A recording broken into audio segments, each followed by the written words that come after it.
Good afternoon, everyone. My name is Mark Dirks, and on behalf of ACRL Choice, I'd like to welcome you to today's program, Strategic Solutions for Overcoming a Complex eBook Ecosystem, de Gruyter's University Press Library, which is sponsored by de Gruyter. Today's discussion is one in a series of sponsored webinars from ACRL Choice that addresses new ideas, developments, and products of interest to the academic library community.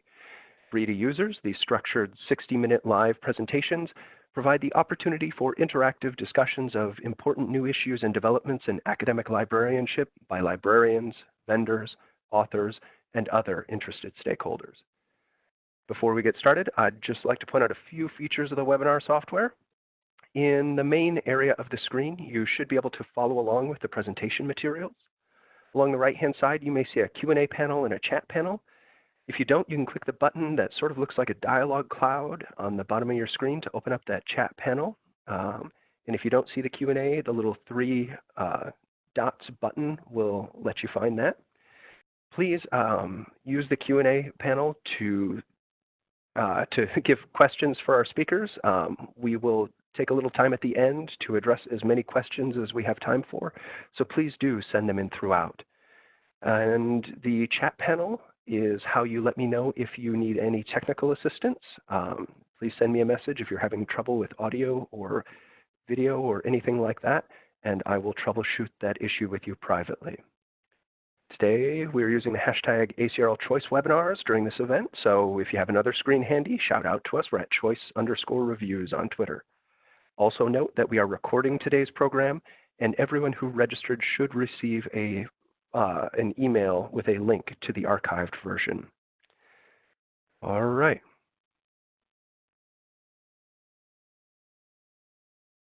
So as I mentioned, today's session is titled De Gruyter's University Press Library, Strategic Solutions for Overcoming a Complex University Press eBook Ecosystem.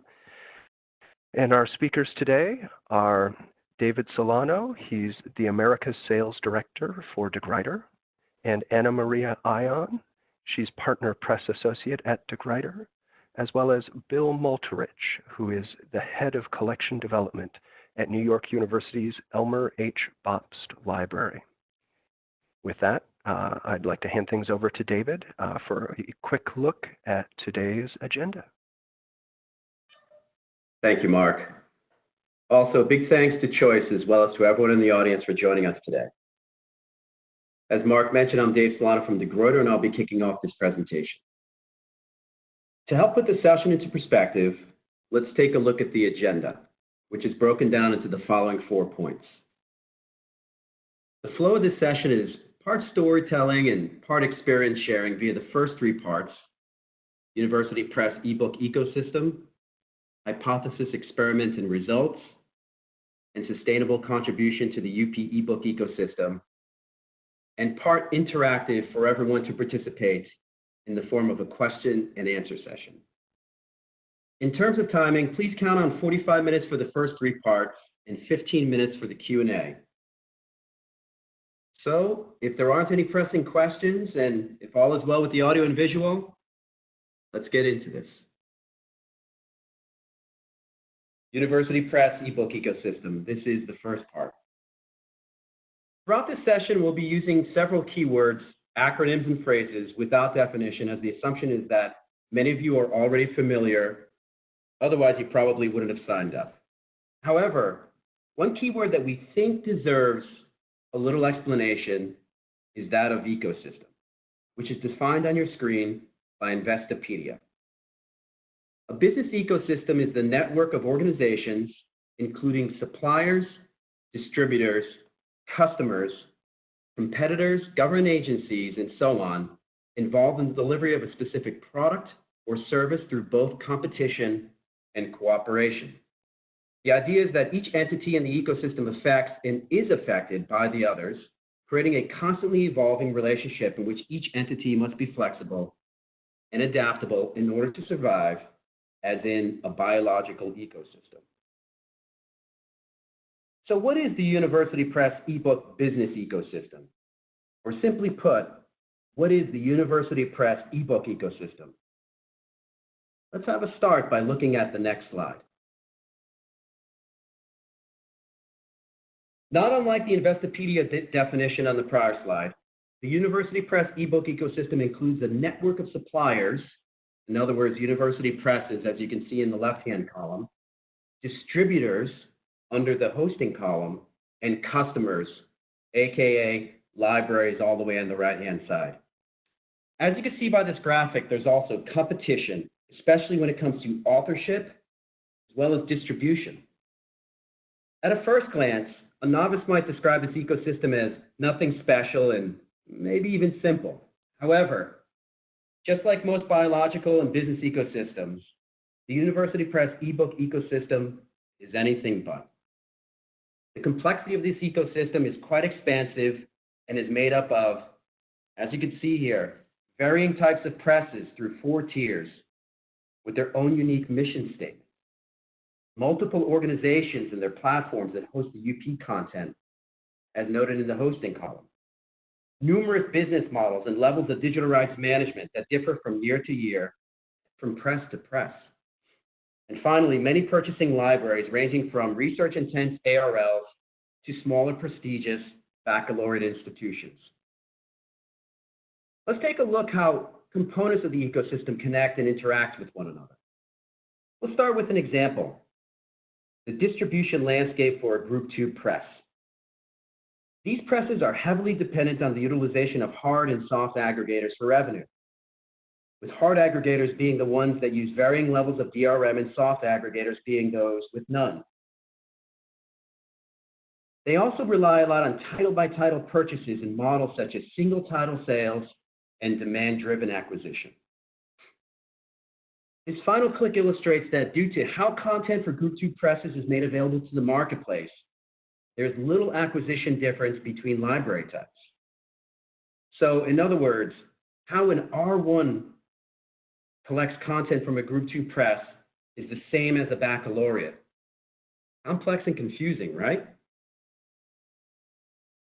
Now let's take a look at another example. This is an example from a Group 4 press.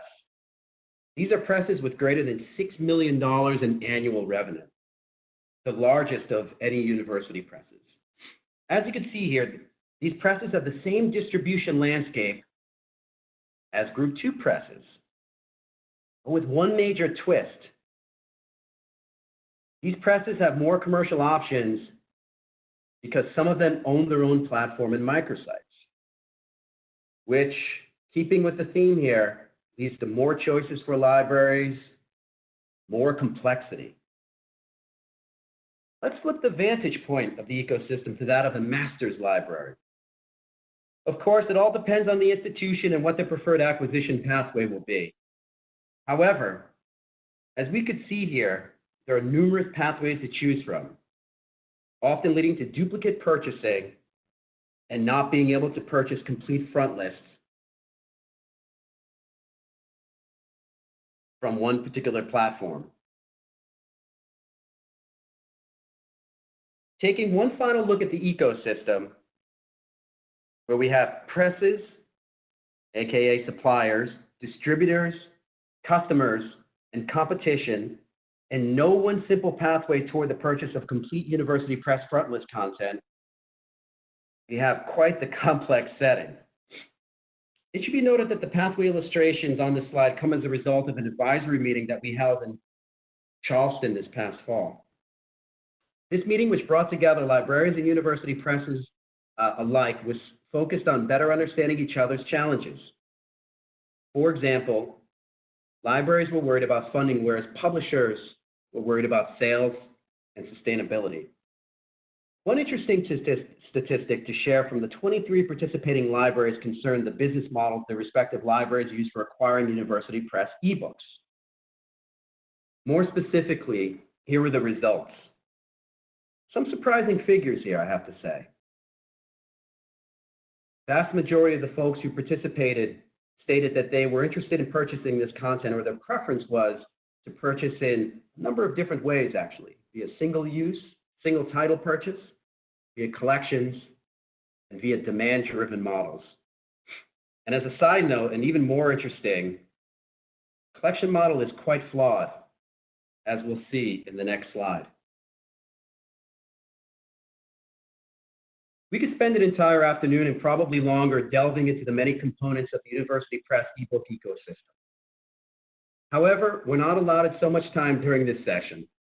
So let's drill down into one of those components, the multi-use versus single-use component.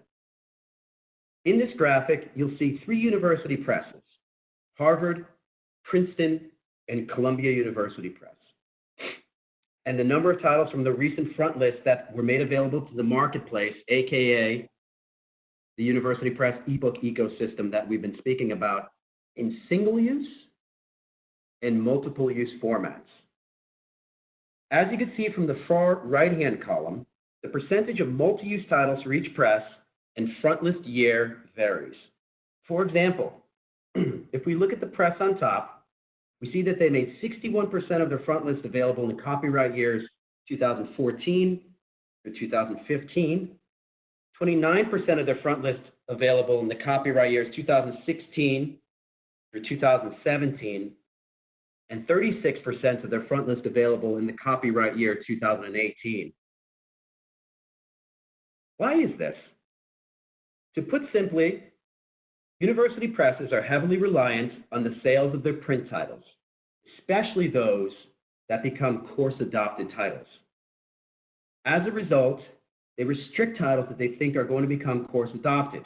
In other words, for those titles that they feel will be sold in high quantities, university presses only allow the marketplace/ecosystem to purchase them in single-use electronic format along with print.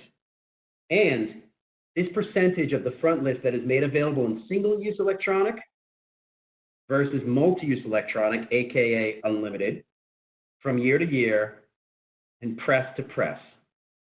Another contribution to the complexity of the university press ebook ecosystem. As you probably could expect by what we've already presented and from the tone of the messaging here, there are a tremendous amount of pain points in this complex ecosystem. From a university press's perspective, one of the major pain points is fear of cannibalization of print, especially for particular print titles made available to the marketplace in multi-use electronic, and that contributes to low print sales of the title.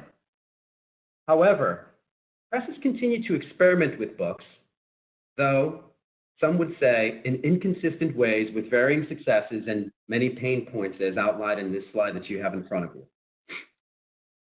On the pain point side of things, publishers have seen inconsistent revenue streams from books, a very low cost per title via the subscription and aggregated collection models, and no guarantee of payment via demand-driven models. Combine this with a print side of the business that continues to move in the wrong direction, we have ourselves an unsustainable arrangement for presses, which puts what we know as the low-use scholarly monograph in jeopardy. And now for a library's perspective of this ecosystem. Thanks, Dave. So this is Bill, and I thought it would be important to address sort of what were the frictions that New York University was experiencing that made us excited and interested and happy to join the Gruyter pilot. And a lot of the troubles we were having echoed things that Dave just mentioned. I would say a great many of them stem from all those arrows in those slides. So the multiple places where books were available, and the converse side of that, the many books that were not available in those places or across those places. And we felt that most intensely, I think, as we looked at course-assigned books from presses where we were trying to do comprehensive ebook collecting. And not only were there issues of titles that were not released as ebooks, there were issues of the need for unlimited ebooks that were owned by NYU as the type of book we could confidently tell faculty was available to be assigned in a course. And so, DRM was also an issue. And so A lot of our struggle, I think, had to do with understanding which titles were available in which places, in which ways. That, of course, then led to difficulties with acquisitions, with overlap in offerings between business models and potential duplicative payments. It made it hard for our selectors to make informed decisions about format or about titles that we may have already owned. And then it made the work in technical services also difficult, given the multiple suppliers of metadata or purchase title lists and things of that nature.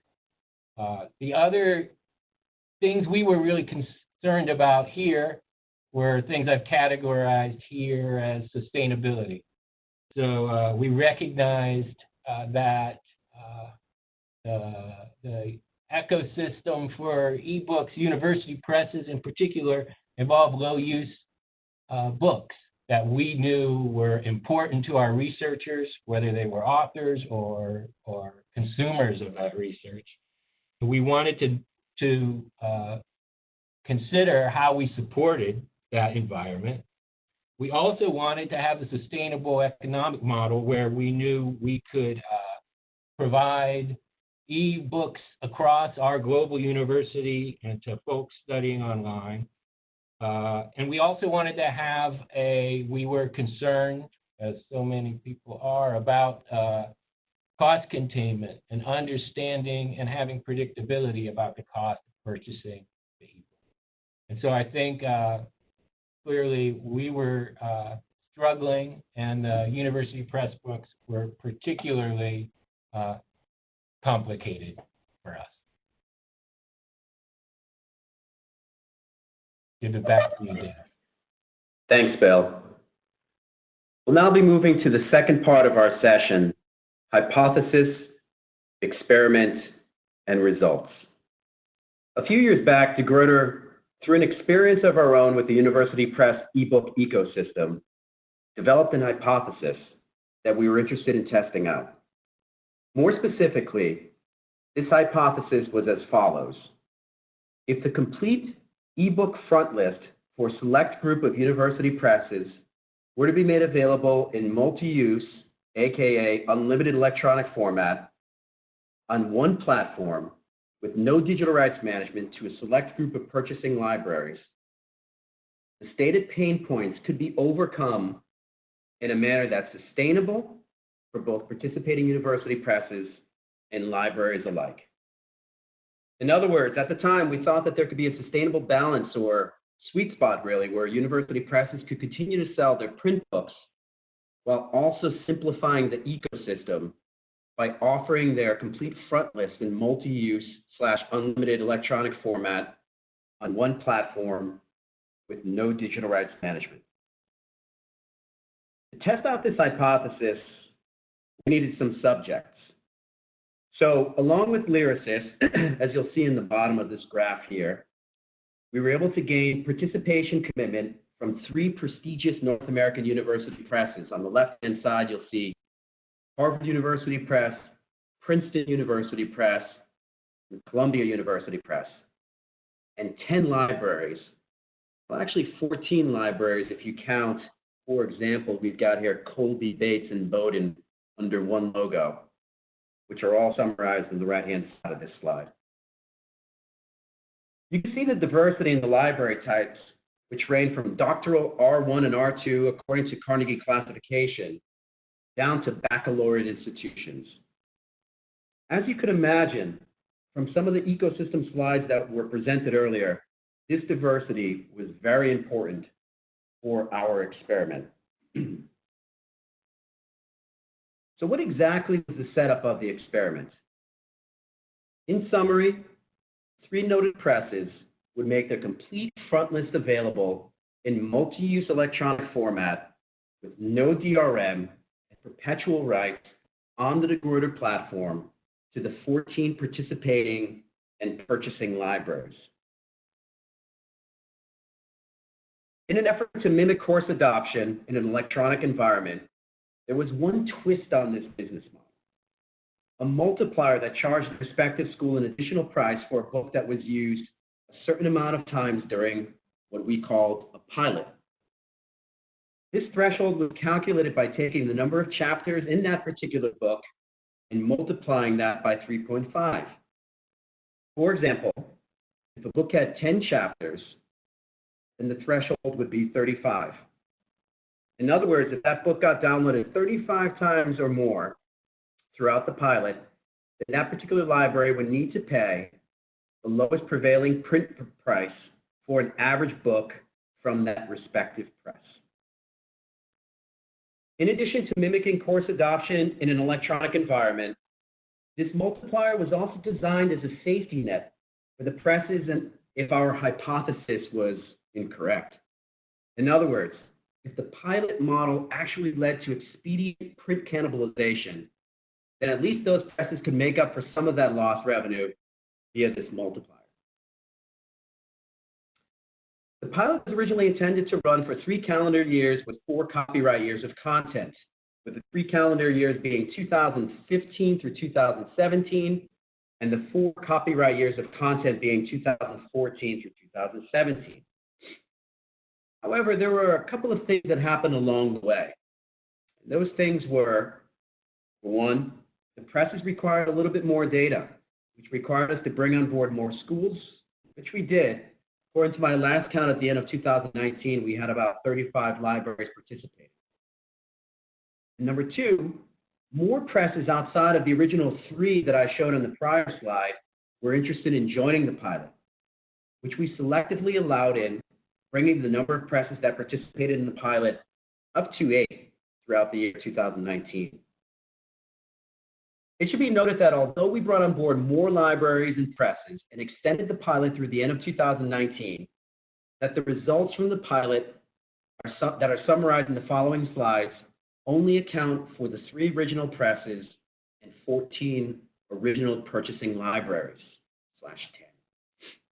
This is because we had many more years of consistent data for those presses and libraries versus, for example, another press that joined at the onset of the last calendar year of the pilot. So what were the results of this pilot? Drum roll, please.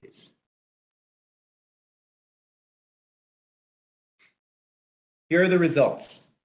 To summarize, let's start with the first bullet point, which isn't a terrible surprise. In other words, ebook usage continues to peak 2 years after publication.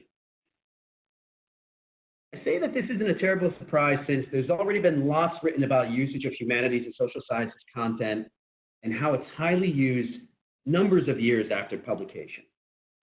To be honest, we wouldn't be surprised that if 3 years from now we continue to see the same usage of this content, it'll continue to peak. Nothing earth-shattering, however, a bit interesting when thinking about this future usage pattern alongside the usual workflow that university presses employ when it comes to restricting a title via single-use electronic before that title is even published. The second result of the pilot is that of high usage. More precisely, the second bullet point says the average library had 20+ downloads per title from 45% of the collection after 2 years. This usage was lauded by university presses and libraries alike, and especially so when considering we're not talking about bleeding-edge STM content, which is typically used at a high rate upon publication. Rather, this high usage was coming from titles known as low-use scholarly monographs, and whose usage continues to peak to this very day.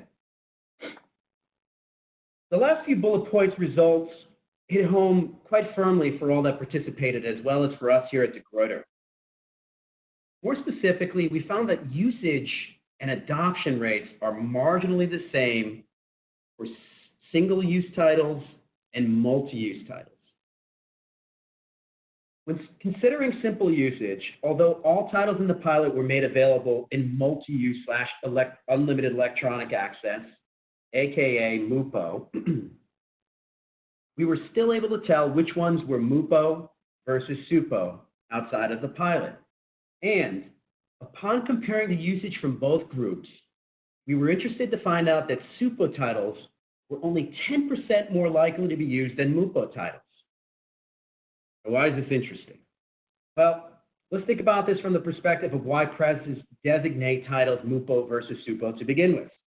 Because they feel that titles that are SUPO will become course adopted, and they don't want to cannibalize the print business potential of those titles by offering them via MUPO. You have to wonder, if this process were a bit more precise, wouldn't the usage from SUPO titles be much higher than just 10% versus MUPO? Just a personal thought from me. The last result emphasized just how unique each library really is. This learning was that 74% of the unique titles adopted are unique to each library. Remember that an adoption was that a particular title was used 3 times the number of chapters in that book. In other words, a title that was used at a high rate and quite possibly was a course-adopted title. However, in taking a look at the results, it was clear that just because a title is course-adopted or used at a high rate at a certain library doesn't mean that that particular title will be course-adopted or used at a high rate at another library. This brings us to our summary statement from the pilot, which I promise you this will be the last slide I'll be reading word for word. That summary statement is as follows. Consistent behavior of the usage patterns from copyright years 2014 through 2016 during the calendar years 2015 through 2018, combined with the lack of significant differentiation between a pilot-only title and a multi-use title over the same period, provides evidence to the fact that the selection of rights at the title level by a university press, as a general rule, diminishes the perceived value of multi-use title and overcompensates for the perceived value of a pilot-only title in a digital environment. Needless to say, our experience at the Gruyter with this pilot was quite impactful and helped determine the next steps, which I'll be summarizing in the next section of this presentation, the one before the Q&A.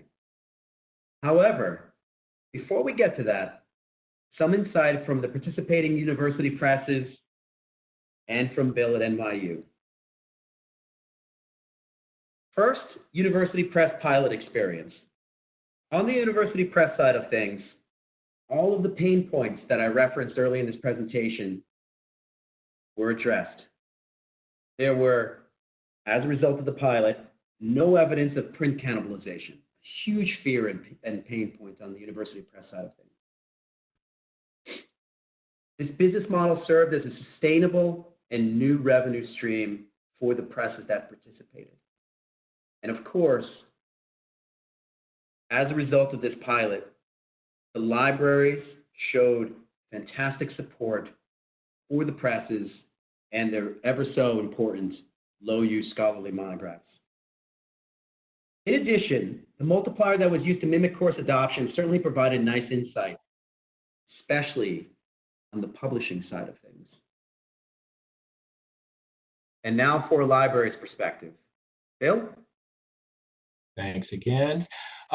So I think one of the takeaways we had was something that Dave just mentioned and was interesting, and we had suspected, but the idea that course book assignments are idiosyncratic institution to institution, that nobody was that fantastic at predicting which books were going to be the high-use books in these broad collections. The other thing, though, I think that's worth mentioning is that for us, when we looked at the pilot, there was never a question about the value of the content, in that even if we expected it sort of generally to be low use, it was high value content, and it was a world of publishing, the university press publishing world, that we wanted to support. I mean, as players in that and participants in that world. So the real considerations for us were about sustainability in the terms of affordability, but also, and this was the real learning opportunity in the pilot, also in terms of sustainable workflows. And that meant being able to, in the end, incorporate the pilot purchasing in our general book and ebook workflow. So that had a lot to do with list management, understanding what we purchased versus what we purchased in what format versus what was active, what we had cataloged, what was on in discovery systems. So that was one aspect of the sustainability that through practice and working in partnership with the Gruyter and the publishers, we were able to get through. The other thing I think is because we didn't, assessment became not an issue, but a part of our learning in the pilot, especially because beyond our counter statistics, usage statistics weren't the primary driver. We didn't expect them to be the primary indicator of the value. That meant that sort of questions about fulfillment and accuracy of the content, questions about how things worked in our systems, how we managed exceptions, those became important. And we found ourselves, I'm not certain we know the complete answers yet, wondering how else do you measure, what are the other important criteria, measurable criteria for assessing a project like this. Thanks. Thanks, Bill. And finally, third section, sustainable contribution to the University Press ebook ecosystem. A few slides back, I mentioned how this pilot helped the Gruyter and the participating university presses determine some impactful next steps, actually along with university libraries. To put it simply, those next steps are to bring the pilot business model to more libraries and presses, which is what we launched at this past fall's Charleston conference. The business model does have a few slight revisions versus what you saw earlier in the presentation, but I'll detail those in one of the upcoming slides. The branding is under the Gruyter's University Press Library, or UPL, and is represented by Athena, the Greek goddess of wisdom, amongst other really cool things. We thought that this representation was a perfect match, as imparting wisdom to as many libraries as possible, all in multi-use electronic/unlimited format with no DRM and on one platform, is the main motivation behind this offering. You'll also notice that Athena is a bit red/crimson, which is an homage to Harvard University Press, who was the first press that we at the Gruyter worked with. Based on the results from the pilot and the pain points that the presses and libraries that participated noted, we feel strongly that this way forward is unique and one that is sustainable, not only for the presses that are involved, but also for purchasing libraries. In addition to the three presses that I described earlier, Harvard, Princeton, and Columbia, the Gruyter's University Press Library now has 12 prestigious North American presses. Now, 12 if you count New York University Press and Fordham University Press together as one. Those presses that are new to the program for 2020 are starred here in this slide and include Stanford University Press, NYU/Fordham University Press, Yale University Press, and the University of Chicago Press. Let's not also forget about those presses that joined the pilot midstream, including Cornell University Press, the University of Toronto Press, University of Pennsylvania Press, University of California Press, and Rutgers University Press. With the launch of our new platform next month, each of these presses will be represented by a microsite of their own, which will include specific press branding and host their content as if it's a website of their own. This is a major next step towards supporting university presses and providing them with what we call individualized representation at the Gruyter. Before I move to the business model, as I promised in the last slide, I just wanted to emphasize that not only is there prestige represented in this list of presses, but we at the Gruyter take a tremendous amount of pride in having identified the inefficiencies in the marketplace and being able to provide the sustainable solution to those that are in the ecosystem. On the press side of things, you can imagine how such a solution comes as a major welcome, especially in light of recent press closures and struggles that were made known publicly. Finally, from my end of things, at least before the question and answer session, the outline of our business model. Most of the points noted here were already summarized earlier in the presentation. However, there are also some updates. First, the presses that have joined this model since the inception of the pilot are now represented in the MUPO versus SUPO illustration, as you can see up above. And just like the original, you'll see that the content that's made available via our University Press library model, the one on the right-hand side, in MUPO versus anywhere else is much higher. Second, you won't see the adoption multiplier as it has been eliminated from the official business model. Although we'll certainly continue to monitor usage and use it to help dictate possible future upgrades to the model, we decided that making the model even more simple is the best way forward. Therefore, our University Press library business model is truly a one-time purchase with no DRM and multi-use unlimited format on one platform with specific press microsites. A simple and sustainable model for libraries and a simple and sustainable model for those presses that participate. Finally, as a means of being able to scale this model to more institution types, we've developed a pricing scheme that will provide more discounts to participants, including discounts to scale up depending on the number of presses purchased, and small school discounts geared toward affordability at those institutions. Lastly, we are now open to consortia arrangements now that we've moved out of our pilot mode into official business model, and have actually just recently signed an arrangement with a major North American consortium.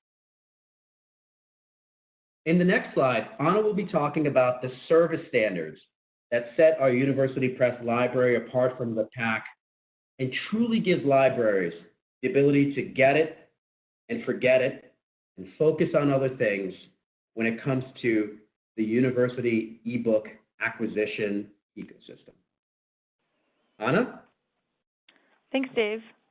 I'm going to switch gears here a little and just talk about our service standards, which my colleagues and I have spent quite some time defining and just really owning as a team. So when the UPL was still in its pilot phase, as we learned earlier, we received a lot of feedback and suggestions from a committee of dedicated and invested librarians. Now, these were institutions who were in the pilot from the beginning, and much of this feedback, with the help of Bill as well. And together, we discussed and we collaborated and came up with a set of standards that would create accountability and measurable results. Now, the idea behind these standards is that in setting the bar high for ourselves and taking care of all the services offered, you can just be a little more carefree after investing in the UPL. And here, I've listed a number of the standards that we're really tackling and that mean a lot to us right now. So the first one, know in advance when titles will be uploaded to our platform. So what does this mean? Essentially, we provide you with a content delivery schedule according to the pub date, so you know exactly what to expect. Next, timely delivery of discovery tools. This includes enhanced MARC records, KBART files, all of which are provided on a monthly basis, and of course, uploads into discovery services vendors such as the ones listed below. Now, and we also work closely with these vendors, and our job is to represent you as librarians. So if INTOTA targets need to be updated, if we need to update the knowledge base, it is our job to help represent you in such a way. Next, we have title list management. Now, this is something that I've been directly involved in for a few years now, and it took some time, and we determined what it took to make this, to make this right. What is it exactly that librarians are looking for? And we came up with some lists here, which is front list by copyright year provided months before publication. This is something librarians, of course, want to see. In addition to this, we have exclusions list, print only. So what is excluded from digital distribution also needs to be made available to librarians as soon as possible. And thirdly, quality control provided to ensure completeness in advance of publication. Next, we have a dedicated customer service, which is only growing. So we are here to answer any questions if they have anything to do with either the service standards you see here or our content or specific presses or collections you may be interested in hearing about. We are here, and we would love to hear from you. Customer service continues long after, the last title is made available, the last MARC record is uploaded. We are here long after that and are here to represent the UPL. And finally, we have microsites here. Dave just briefly mentioned this on the last slide, but we expect this to be rolled out March 2020 and are really looking forward to having what he described as individualized representation for our presses. And sorry, I lost my train of thought. But here you will be able to view each UPL page and see their titles, see what you have access to.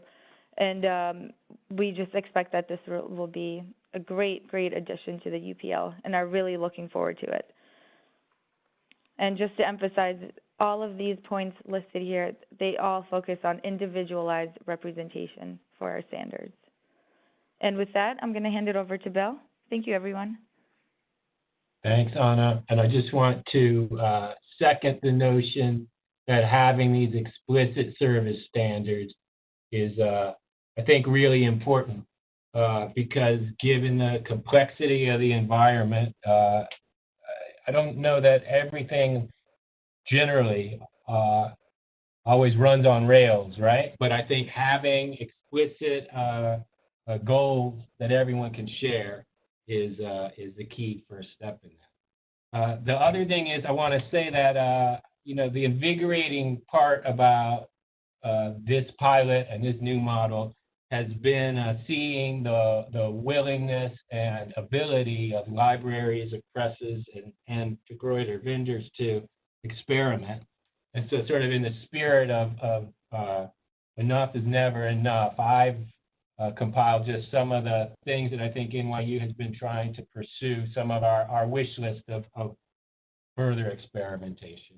And one I think Dave mentioned is consortial offers. We're particularly interested in ways to harness purchases by larger institutions to expand access to institutions in consortial relationships with us or others in ways that they couldn't afford otherwise. So some sort of a consortial arrangement where there's a sum based on what the large members of the consortium or the big spenders or the people buying more books in the consortium are doing to spread that access further. The mention, I think, of course, we wish there were no exceptions. I think we've made strides to managing exceptions to the publisher output in E, and some of the data that Dave pointed to may make that even easier to pursue further.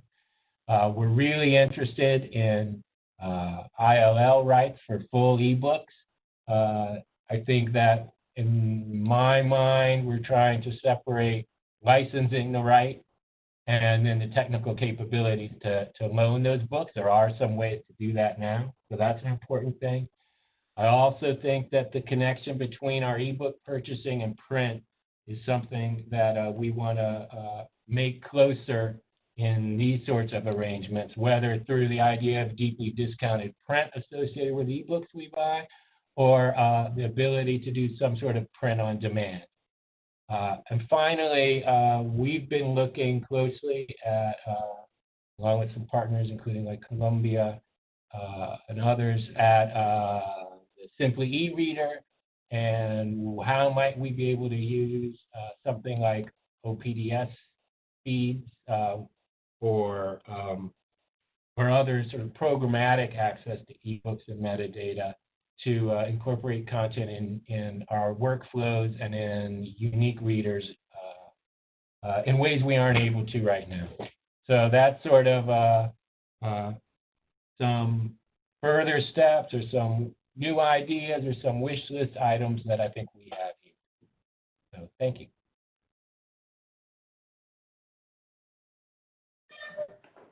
Thanks, Anna. Thank you, Bill, very much. And thank you, everyone, for joining. As promised, that's the storytelling portion of this session.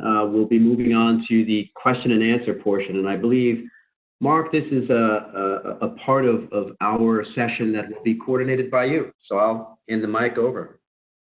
All right. Thank you, David.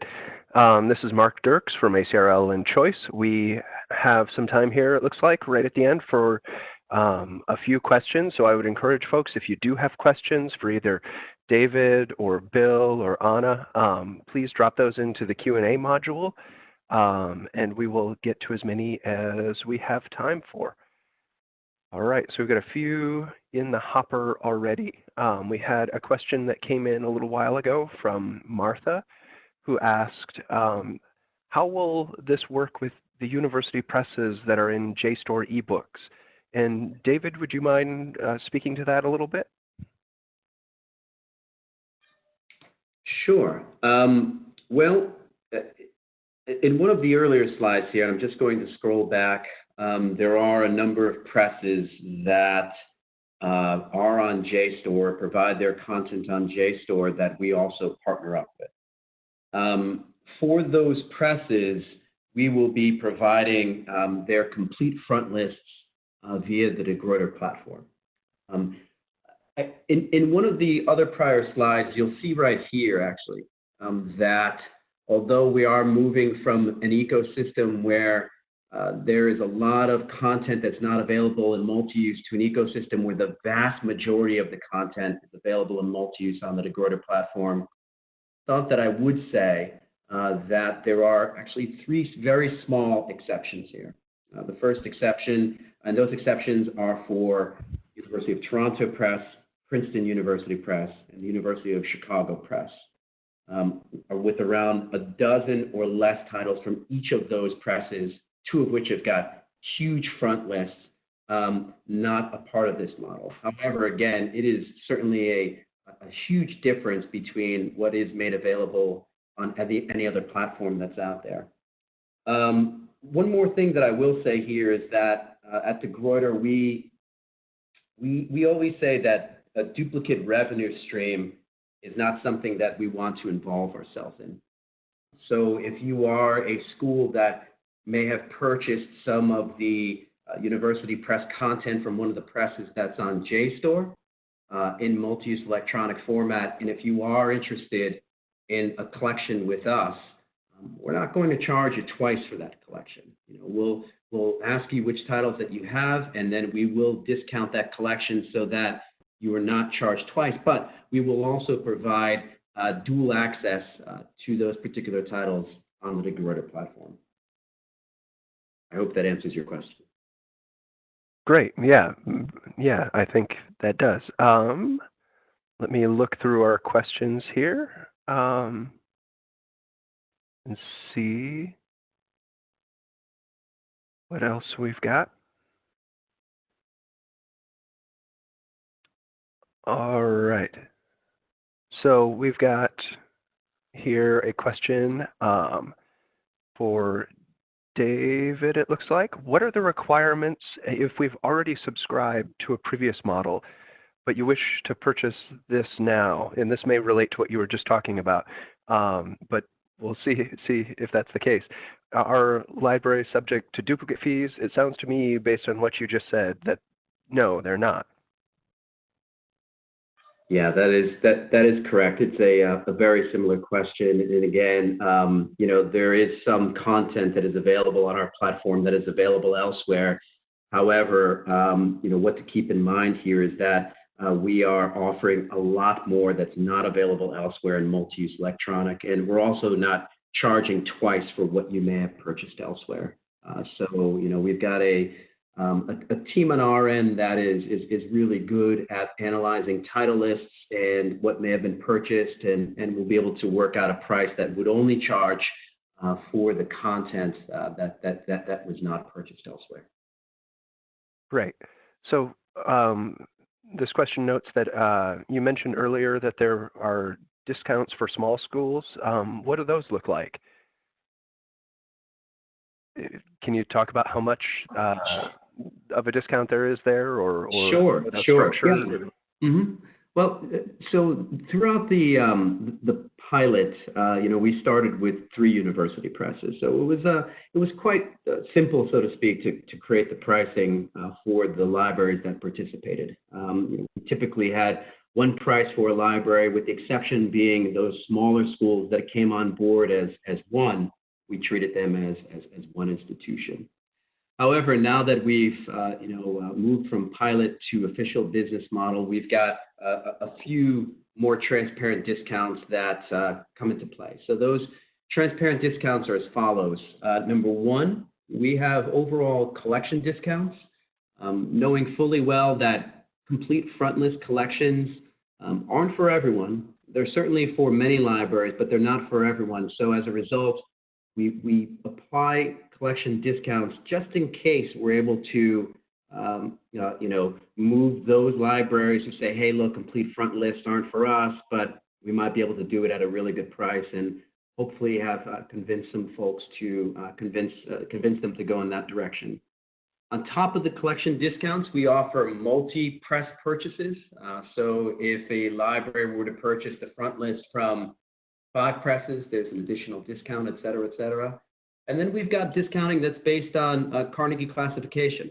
And that Carnegie classification discounting ranges from just a smaller discount for some of the smaller ARLs, going down to a much more substantial discount for baccalaureate institutions and special schools and community colleges. All right, great. Let me see what we've got here. And thanks to everyone for putting the questions in. It takes just a second for me to process them. Let's see. So we have a question here from Simon, and Simon asks, is there a plan to incorporate University Press Journal content into the platform, or will the platform be exclusively for book content? That's a really good question. We don't like to say never, when it comes to things such as this. However, there are a few things that we are focusing on scaling at the present moment, and those things include providing more support for the university presses, because after all, this is what this is all, at least partially about. In addition to helping simplify libraries' lives, it's to support the low-use scholarly monograph, and we've promised these presses that we will build upon our prior successes. So we'd like to scale and bring on board more libraries that can support this business model, and thus support the ever so important university presses and low-use scholarly monographs. And in addition to that, we are thinking more about how this model can scale to other press types. Perhaps some smaller presses in addition to the tier 3 and the tier 4 presses. Not to say journals won't be a thing that we won't be looking at in the future. It's just we've got some immediate things that we're working on right now, but we'll certainly keep an open mind, and nothing is off the table, to be honest, moving forward, so long as it's something that helps the university presses and solves a challenge or a pain point on the library side of things. Okay, great. I mean, that sounds like maybe the sort of answer you would expect, that, yeah, we're keeping our minds open that our plans are not entirely set. Absolutely. Let's see. So let's see. We've got a question here. Let me put this to Anna. Michelle asks, is the metadata that's applied uniform in quality and completeness across the participating presses? Would you mind speaking to that for a bit, Anna? Hi, that's a great question. Yeah, it is. We have certain metadata standards that presses need to abide by when they send this over to us. Of course, there are special cases, but generally speaking, we do work with a uniform set of metadata that comes directly from the presses. Great. Does that answer your question? I think it does. Yeah. I mean, there's a certain minimum, that absolutely must be met. Yeah, we have certain requirements that Yep. have to be met and sent in certain formats, such as ONIX, XML. Great. We've got I think a pretty straightforward question here for you, David, and that is, how do you define the front list for these presses? And maybe I'll add on to that. Is it uniform across all of the presses, or does each press have sort of its own considerations of what the front list is, and how do those match up with how de Gruyter thinks of front list and defines it? I think that's a really good question. So to help answer that question, we have to think about these university presses and how they publish their contents. And they publish their content in seasons. These seasons are often in a fall season and then in a print season. At de Gruyter, what we've done is that we've taken the books from these seasons and have created copyright years out of them. And if we take a look at the past 5 years of these copyright years that we've put together for the presses that we've worked with, and also consider how consistent presses usually are with their output, the number of titles per copyright year, or these front list collection chunks, pretty consistent from year to year. And in some presses cases, you could almost set your watch to the number of titles that are going to be coming out in next year and the following year for a specific press. We define front list as current year. So this year, the front list is copyright year 2020. But I'm sure that in this presentation here, I may have used the term front list to apply to any year going back to the year 2014. And that's the year when we embarked on this pilot along with the presses and the schools. So if I were to summarize the categorization here, contemporary front list years are 2014 through 2019, and then current year or current front list is the current year 2020. Great, thank you. All right, let's look.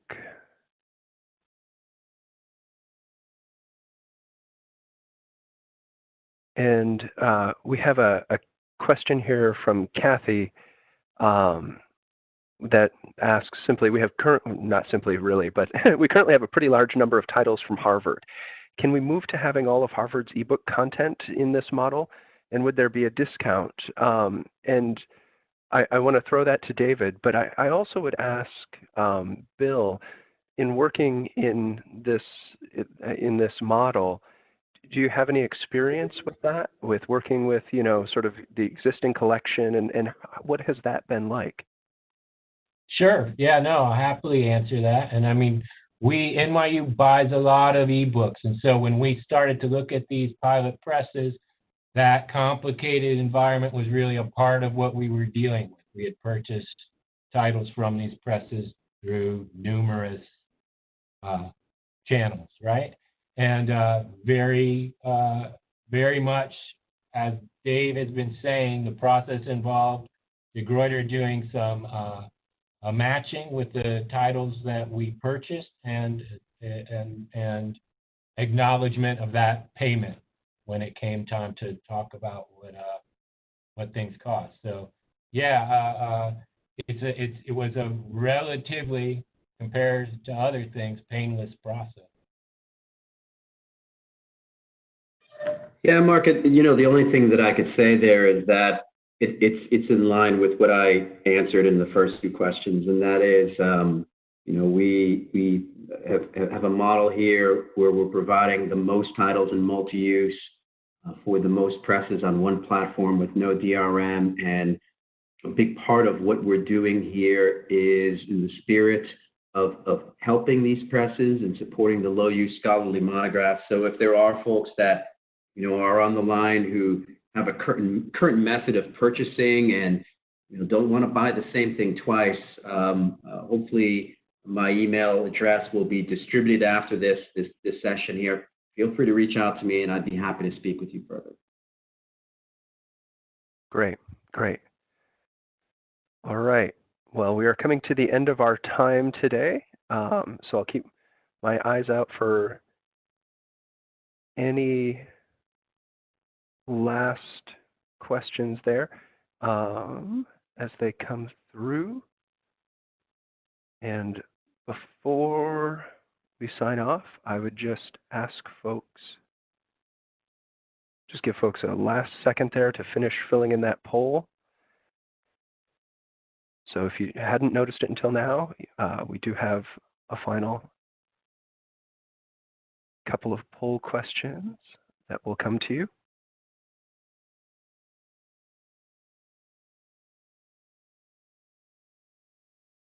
All right, if you took a moment there just to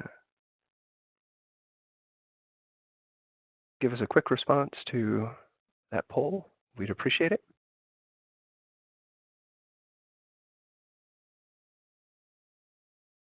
All right. So I will say right now, thank you so much, David, and thank you, Anna and Bill, for your time today. And really, I think this is an excellent presentation. There's a lot of information there and a lot of cool stuff I think that you folks are doing in investigating the business models and coming to new ways of doing things. It's excellent. I would like to remind everybody out there that we did record today's program, so be on the lookout for that follow-up email from ACRL Choice with a link to the recording. And also, you should see a quick survey that will pop up in your chat box. If you could take a minute to fill that out here after the webinar and let us know how we did today, we would really appreciate that. All right. So thank you to everyone out there for joining us today. I hope that you enjoyed today's session, and I hope the rest of your day is great. Thanks very much. Thanks, Mark. Thank you, everyone. Thanks, Mark. Thanks, everybody.